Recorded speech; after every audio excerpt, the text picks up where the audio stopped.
السلام علیکم، میرا چینل پرنیا وائس میں آپ سب کو خوش آمدید۔ اگر آپ چینل پر نئے ہیں اور چینل کو سبسکرائب نہیں کیا تو کر لیجئے۔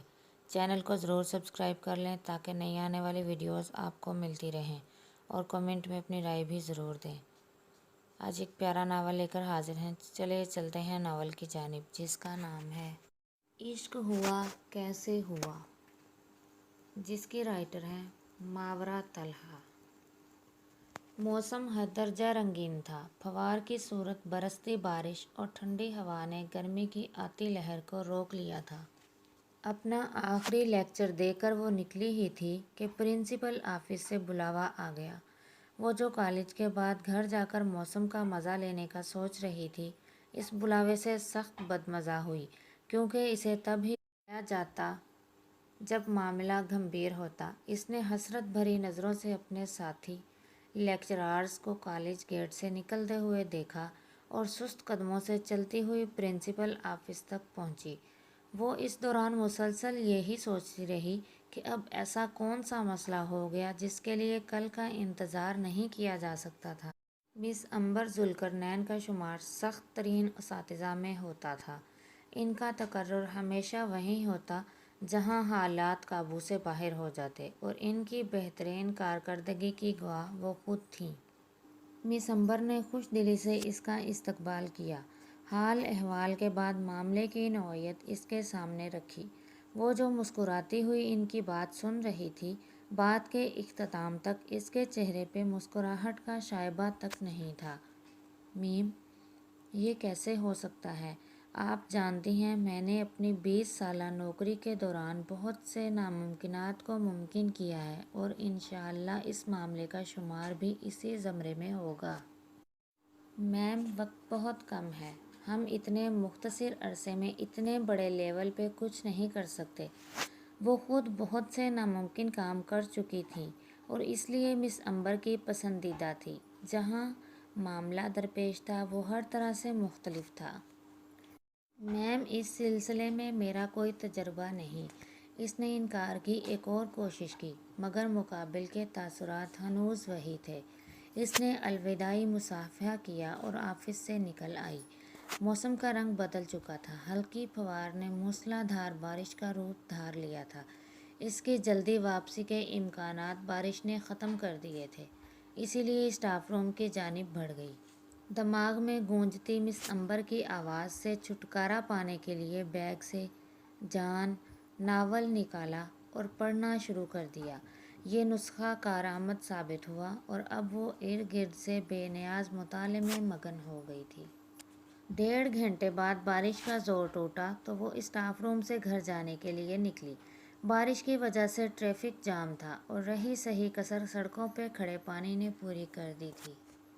کافی دیر بعد وہ اپنے محلے میں پہنچی اور گلی کا حال دیکھ کر رہ گئی۔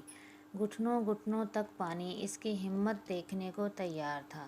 اس نے چادر سنبھالی، بیگ کو گردن میں گھما کے ڈالا اور پانی میں احتیاط سے چلتی ہوئی گھر کے دروازے تک پہنچ گئی۔ اف، اماں نہ پوچھئے شہر کا کیا حال ہے، ایسے لگتا ہے جیسے ہم زمین پہ نہیں پانی پہ رہتے ہیں۔ اس نے گھر میں گھستے ہی حسب معمول بلند آواز میں تبصرہ کیا، تم تو واقعی کسی اور دنیا کی لگتی ہو، تمہیں کوئی بات یاد رہتی ہے اور نہ ہی کسی بات کا تم پہ اثر ہوتا ہے۔ اس نے جلے کٹے جواب پہ رخ موڑ کر ماں کو دیکھا۔ کیا کہہ دیا آپ نے جو میں بھول گئی؟ یاد کرنے پہ بھی نہ یاد آیا تو اس نے پوچھ لیا۔ ارے چھوڑو بی بی، میرے بتانے سے تو جیسے تمہیں غلطی کا احساس ہو جائے گا۔ اماں اس کی ہٹ درمی کو کوستی کمرے سے نکل گئیں۔ اماں بھی حد کرتی ہیں، پتہ نہیں کس بات کا غصہ نکال رہی ہیں۔ وہ اپنی چیزیں پکڑے کمرے میں داخل ہوئی اور سامنے بیڈ پہ رکھے کپڑوں کو دیکھ کر یادداشتیں انگڑائی لیں۔ اف، سارے برے اتفاق ایک دن میں ہی کیوں ہوتے ہیں؟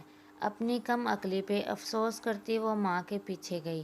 اماں، سارا دن پڑھا پڑھا کے دماغ کی دہی بن جاتی ہے، تو مجھے آپ کی بات یاد نہیں رہتی۔ ویسے بھی وہ لوگ کب اتنی بارش میں آئے ہوں گے، اور ایسی گلیوں سے گزر کر آنے کی ہمت کب ہوتی ہے کسی میں؟ اس نے اپنے تئیں بات ختم کرنے کی کوشش کی، جو مزید بڑھ گئی۔ دماغ نام کی چیز تم میں ہے ہی نہیں۔ انہیں دوپہر میں آنا تھا اور وہ آ کر چلے بھی گئے، اسی لیے کہا تھا چھٹی کر لو۔ ایک دن میں اتنا حرج نہیں ہوگا کہ تمہارے طالب علم ارسطو نہ بن سکیں۔ وہ بھلے لوگ بیٹھ بیٹھ کر محترمہ کا انتظار کرتے رہے، اور یہ یہاں مجھے نئی نئی تعویلیں سنا رہی ہیں کہ ایسی گلی میں کون آئے گا۔ ارے وہ لوگ بھی اسی ملک کے ہیں، ایسا ہی کیچڑ پانی ان کی طرف بھی ہے۔ وہ کوئی مریخ سے نہیں آئے تھے۔ وہ بولنے پہ آئیں تو بولتی چلی گئیں۔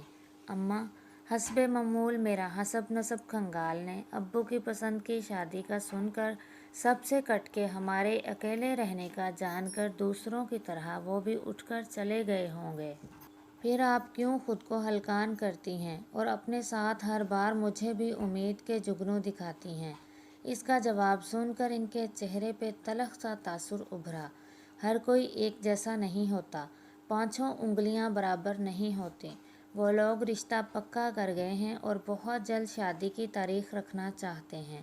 اماں کی بات پر اسے مس امبر کی بات سے بھی بڑا جھٹکا لگا۔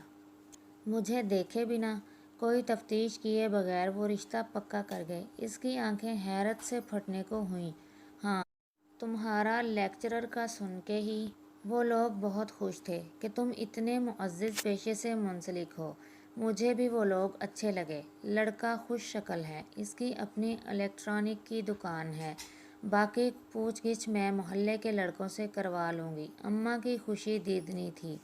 وہ لوگ تمہارا نمبر لے گئے ہیں، اگر رابطہ کریں تو تمیز سے بات کرنا۔ جس طرح میری ہر بات بھول جاتی ہو، یہ بھی نہ بھول جانا۔ اماں، آپ نے بات طے کر دی نا، تو مجھے تو معاف ہی رکھیں۔ مجھ سے ایسے چونچلے نہیں برداشت ہوتے کہ پہلے بہن بات کرے گی، پھر آہستہ آہستہ بھائی میدان میں آ جائے گا۔ اس نے اماں کی خوشی پہ خود کو مطمئن کر لیا، لیکن یہ نئی بات اسے پسند نہیں آئی۔ دنیا کے ساتھ چلنا پڑتا ہے بیٹا۔ امی نے اسے راضی کرنے کی کوشش کی۔ اچھا دیکھوں گی، ابھی تو مجھے تھوڑی دیر لیٹنے دیں۔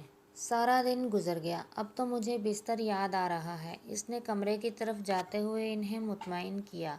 ساری رات اس کے ذہن میں مس امبر کی طرف سے دی گئی ذمہ داری کے متعلق خیالات گردش کرتے رہے۔ وہ ڈھنگ سے سو بھی نہ سکی تو اس نے کوشش کرنے کی ٹھان لی اور اس کے لائحہ عمل بھی ترتیب دے لیا۔ کالج پہنچتے ہی اس نے اپنی سوچ مس امبر کے سامنے رکھی تو انہوں نے بھی چند دنوں کے لیے اسے پڑھانے کی ذمہ داری سے آزاد کر دیا۔ وہ جانتی تھی اسے کالج لائبریری میں متعلقہ مواد نہیں ملے گا، اسی لیے اس نے شہر کی سینٹرل لائبریری کا رخ کیا۔ صبح کے 10 بجے لائبریری میں خاموشی کا راز تھا۔ اکا دکا لوگ چلتے پھرتے نظر آ رہے تھے، وہ بھی شاید لائبریری کا عملہ تھا۔ تھیڑ کے متعلق اس کی معلومات صفر تھیں، اسی لیے وہ آج کے دن اس سلسلے میں بھرپور آگاہی حاصل کرنا چاہتی تھی۔ رات میں وہ ناپا رفیع پیر تھیٹر، الحمرا آرٹسٹ کونسل اجوکا اور ان کے زیر اہتمام پیش کیے گئے مشہور تھیٹر ڈرامے دیکھ چکی تھی۔ رات ہی رات میں تھیٹر سے متعلق اس کی رائے بھی بدل گئی تھی۔ وہ ہمیشہ سے یہی سمجھتی آئی تھی کہ تھیٹر سے شریفوں کا کوئی تعلق نہیں، یہ اوباش لوگوں کا پیشہ ہے، لیکن رات ناپا کی خدمات کاوشیں رفیع پیر تھیٹر کے پیش کردہ کٹھ پتلی ڈرامے اجوکا کی تھیٹر کے مثبت تاثر کو قائم رکھنے کی کوشش اور ان میں پیش کی گئی اخلاقی اقدار اس کی سوچ کے برعکس نکلیں۔ تھیٹر کی اصل شکل بہت خوبصورت تھی۔ اب یہاں امتیاز علی تاج کے مشہور ڈرامے انارکلی کے متعلق آرٹیکلز اور آغا حشر کاشمیری، کرشن چندر، سعادت حسن منٹو کے متعلق جان کر وہ مزید افسردہ ہوئی کہ ایسے بہترین موضوع سے وہ دور ہی رہی، اور تھیٹر کا عمومی تاثر اسے رنجیدہ کر رہا تھا۔ اس کی نظروں سے ایسے بہترین نام گزرے جن کے ادب کی وہ دیوانی تھی، اور وہی لوگ تھیٹر کی اپنی اپنی جگہ بے پناہ خدمت کر گئے تھے۔ اس نے سر اٹھا کے ارد گرد دیکھا تو کھڑکیوں سے شام جھانک رہی تھی۔ وہ اس سب میں اس قدر مگن ہو گئی تھی کہ وقت کی رفتار ہی بھول گئی۔ اس نے جلدی سے سارے کتب، اخبار اور رسائل واپس رکھے اور گھر جانے کے لیے اٹھ کھڑی ہوئی تھی۔ رات اپنے جوبن پہ تھی۔ گزشتہ دن ہونے والی بارش سے موسم اچھا ہو گیا تھا۔ وہ بستر پہ لیٹی چھت پہ دھیمی رفتار سے چلتے پنکھے کو دیکھ رہی تھی، مگر دماغ میں صبح کی گئی تحقیق گھوم رہی تھی۔ مس امبر کا دیا گیا کام مشکل ضرور تھا، مگر اب وہ کرنے کی ٹھان چکی تھی، تو راستے بھی خود بخود بنتے جا رہے تھے۔ یہ قسط تو پہنچی اپنے اختتام تک۔ انشاءاللہ بہت جلد ملتے ہیں اگلی قسط کے ساتھ۔ تب تک کے لیے اللہ حافظ، فی امان اللہ۔